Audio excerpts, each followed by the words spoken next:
Guess who gets ketamine? Yeah, seriously. 1, 2, 3. EMS, if they aren't careful, can simply become an extension of the police's handcuffs, of their weapons, of their nightsticks.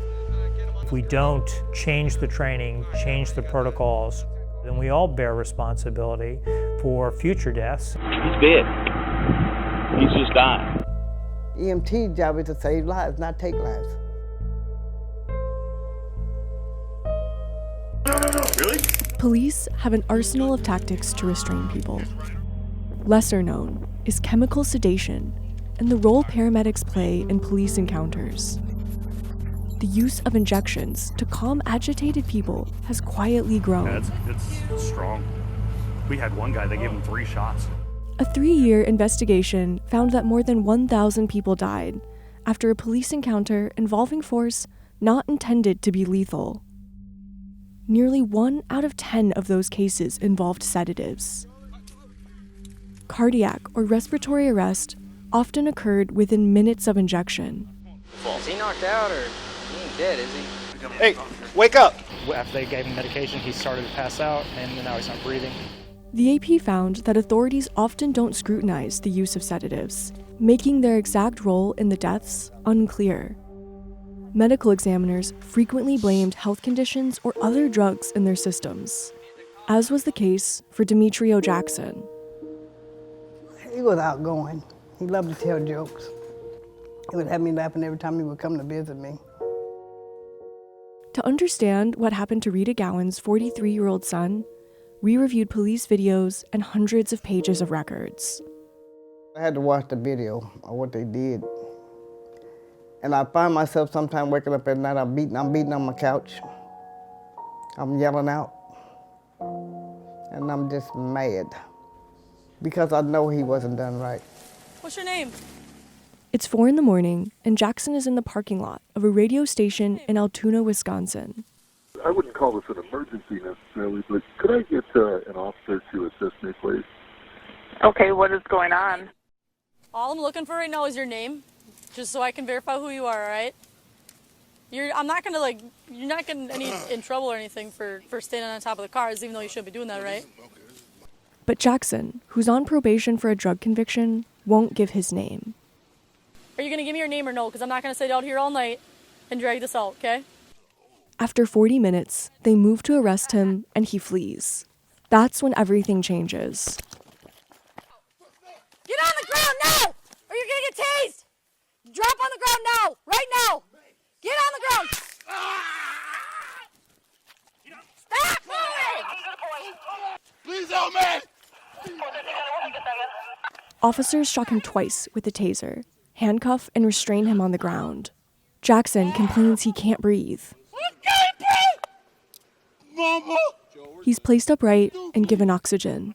It's at this point, paramedics give him 2 injections of ketamine, a powerful sedative used in both humans and animals. Jackson is still complaining that he can't breathe. What's happening? I can't breathe. He already had him contained. And to give him a shot of animal tranquilizer. That just don't sit well with me at all. The Altoona Police Department and Eau Claire Police and Fire Departments released records on the incident but declined interview requests.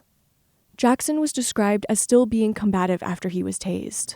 We shared the body cam footage with several paramedics and medical experts.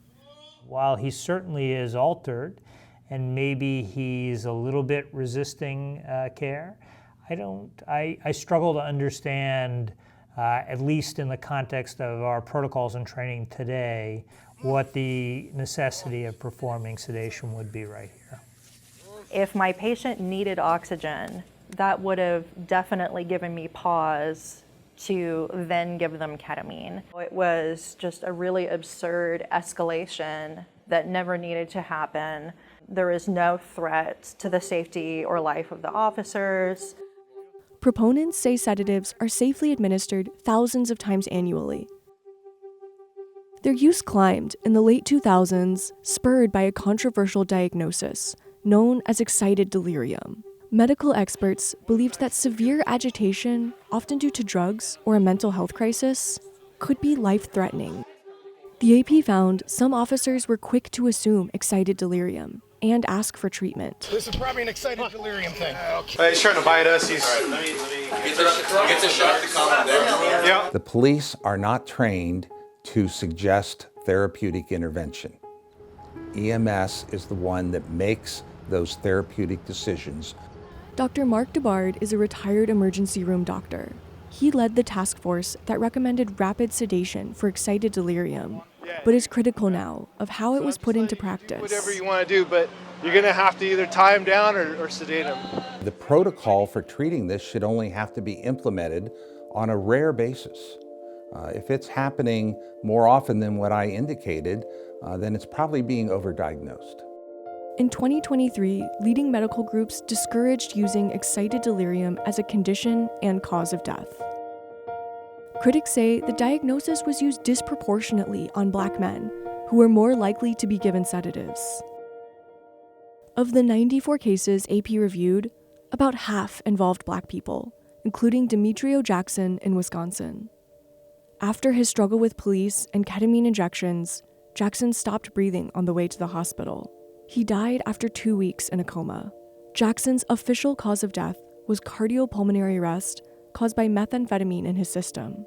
His death certificate made no mention of police actions or ketamine, a pattern AP found in other cases. There are many deaths where you don't have a kind of a smoking gun at autopsy. The real question is, did it play a physiologic role in the death? Would this person have died without that sedative in their system? And what probably is needed are some more studies to look at this and see, is there scientific basis for saying that these are playing a role? Stop right there. Stop. To date, only 2 paramedics have been convicted in a death involving sedation, in the killing of Elijah McClain in Aurora, Colorado in 2019. All the cops are. So is your testimony that you are unsure whether he was actively fighting or not as you administered the ketamine? I just don't remember the exact movement as I gave him ketamine. So we're going to do a series of simulated scenarios. Some agencies that oversee paramedics have reviewed their policies for sedation. Is there some downside to sedating him potentially? I think any situation I would be very reluctant to just immediately sedate somebody at the request of either law enforcement or a provider, because let's face it, once you give this, you can't take it back. For years, I had been teaching them about this concept of excited delirium as the cause of death for many individuals in custody. And in examining Elijah McClain's death and some of the details we had around it, as well as similar deaths, I and others came to the conclusion that we'd probably made a mistake. Other cities are focusing more on addressing mental health. In Austin, Texas, that includes a specially trained response team. Your options are stay home or go to the hospital, and that is it. What our team has done is go, you know what, there's a better solution here. Sedation is a tool like any other, and it can be used well or it can be used in not ideal conditions. Frequently, we will work with patients to have shared decision making to give them a dose that helps their anxiety and calms them down. Many patients say, yes, I would like some medication to calm down. Our goal is not to come in and fully knock somebody out 100% of the time. A prosecutor closed Jackson's case without reviewing the actions of police or paramedics. We all know he died wrong. You didn't have to take my son. All you had to do was go ahead and take him to jail.